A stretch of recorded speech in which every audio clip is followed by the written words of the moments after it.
Hi, my name is Gretchen Kother, and I'm here with Louise Hudson. We're with the Lee County Federated Republican Women, and today we're speaking with Ned Fuller, who's the Supreme Court Justice candidate for position 1. Is that correct? That's right. That's right. And thank you for having me. I'm Great. grateful to be here. Well, I have a question that has to do with qualifications. And so, what are the important qualifications for a justice?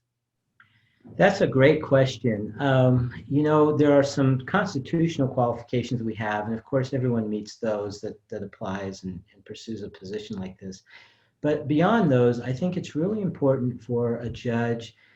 There are several qualities, and not in any particular order. Number one, I think they have to have a deep conviction to follow the law and uphold the Constitution. That is just critical. I think a lot of the challenges we face today as a nation and as a state could be resolved or at least addressed in a more productive way if we got back to our founding principles. Those founding principles are enshrined in the Constitution, so we really need to get back to the basics, if you will. I think a second quality that's important for a judge is humility.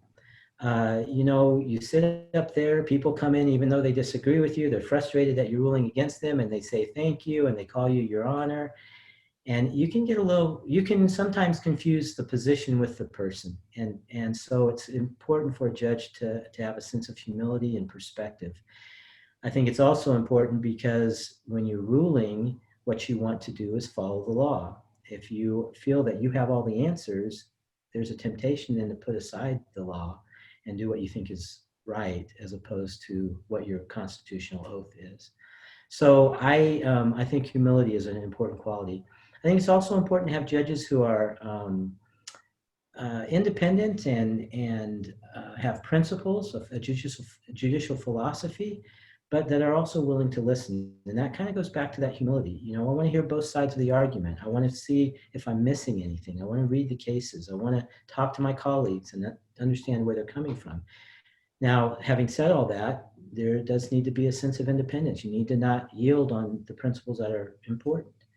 I often say judges are guardians of the law, and you need to be a strong guardian of the law, protect it.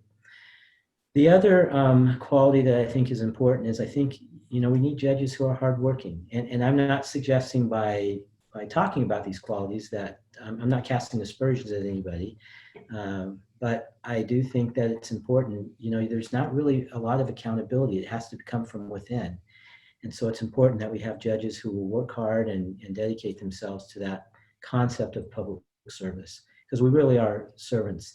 When I was a district court judge and an administrative law judge, I would always try to remind myself that I'm there to help these parties through a very difficult time in their life by facilitating decisions, right? They may not agree with my decision, but my job is to make those decisions and to do so in a way that's respectful and has some amount of dignity for the people that are coming before me. So I think those are a few of the qualities that are really important to me and that I hope to bring to the bench. Great. Well, thank you so much. We appreciate your time. Absolutely. Thank you.